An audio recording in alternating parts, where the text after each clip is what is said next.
నంద్యాల జిల్లాలో దళిత న్యాయవాదిపై జరిగిన దాడి, ఇటీవల కావలిలో ఆర్టీసీ డ్రైవర్ హారన్ కొట్టిన కారణంగా జరిగిన దాడి, మాజీ సైనిక ఉద్యోగి ఫోన్లో దిశ యాప్ ఇన్స్టాల్ చేసే క్రమంలో పోలీసులు వారిని ఐడి కార్డ్ చూపించమని అడిగిన కారణంగా జరిగిన దాడులను చూస్తుంటే ఈ మూడు సంఘటనలు ఈ రాష్ట్రంలో ఈ దేశంలో చట్టబద్ధ పాలన ఆవశ్యకతను తెలియజేస్తున్నాయని లోక్ సత్తా advocate and state executive committee member Madasu Bhanuprasad ఆవేదన వ్యక్తం చేశారు.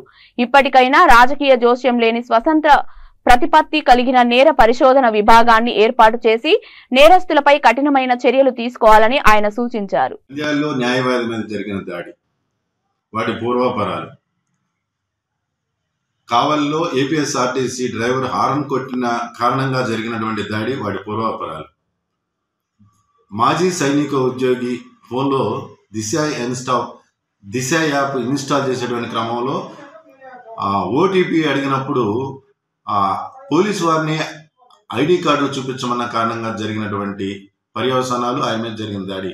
ఈ మూడు పూర్వపరాలను కనుక పరిశీలిస్తే ఈ రాష్ట్రంలో ఈ దేశంలో చట్టబద్ధ పాలన యొక్క ఆవశ్యకత తెలియజేస్తాం. ఇంతమంది పోలీసు యంత్రాంగం ఉన్న ఈ నేరగాళ్ళు ఈ నేర ప్రవృత్తిని ఏ రకంగా ఇంప్లిమెంట్ చేస్తున్నారనేది కనుక ఆలోచిస్తే సహజంగానే ఏ పార్టీ అధికారంలో ఉంటే ఆ పార్టీ కండువాలు కప్పుకోవడం, ఆ పార్టీ నాయకులు వెనక నిరంతరంగా వాళ్ళు తిరుగుతూ ఉంటారు.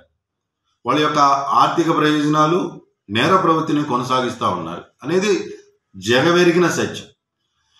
ఈ పోలీసుల్లో ఉన్నటువంటి ట్రాన్స్ఫర్లు, ప్రమోషన్లు, ఇంక్రిమెంట్లు కనుక ఈ రాజకీయ నాయకుల కనుసన్నల్లో జరిగినంత కాలం ఇటువంటి క్రిమినల్స్ని కట్టడి చేయడం అనేది అంత ఆషామాషి అంశం కాదనేది అందరికీ తెలిసిన అంశం.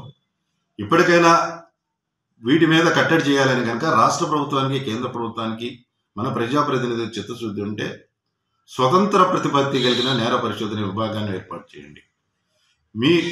మీ భద్రత కోసం సిఐల్ని, ఎస్ఐని నిరంతరం మీ పక్షాన పెట్టుకుంటే మీ ప్రక్కన నిరంతరం క్రిమినల్సే ఉంటే ఏ రకంగా నేరాన్ని కట్టడి చేయగలుగుతారు ప్రజలు కూడా ఆలోచించారు. మూడో అంశం, దిశ యాప్ సందర్భంగా జరిగిన సంఘటన. సహజంగానే రాజకీయ నాయకులు నియోజకవర్గాల్ని తమ సొంత రాజ్యాలుగా భావిస్తూ ఉన్నారు.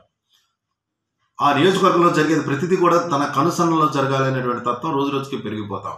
అదే మాదిరిగా కొంతమంది ప్రభుత్వ ఉద్యోగులు, మరీ ముఖ్యంగా యూనిఫామ్ కలిగిన ఉద్యోగులు, వాళ్ళని ప్రశ్నించడం అంటే రాజ్యాన్ని ప్రశ్నించినట్టుగా భావిస్తూ ఉన్నారు. ఆ అహం దెబ్బతినడం కారణంగానే ఆ సంఘటన జరిగింది.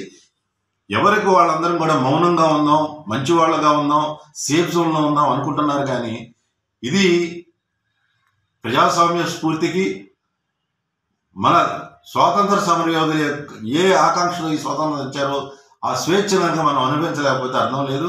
ఇప్పటికైనా స్పందించాల పౌర సమాజం.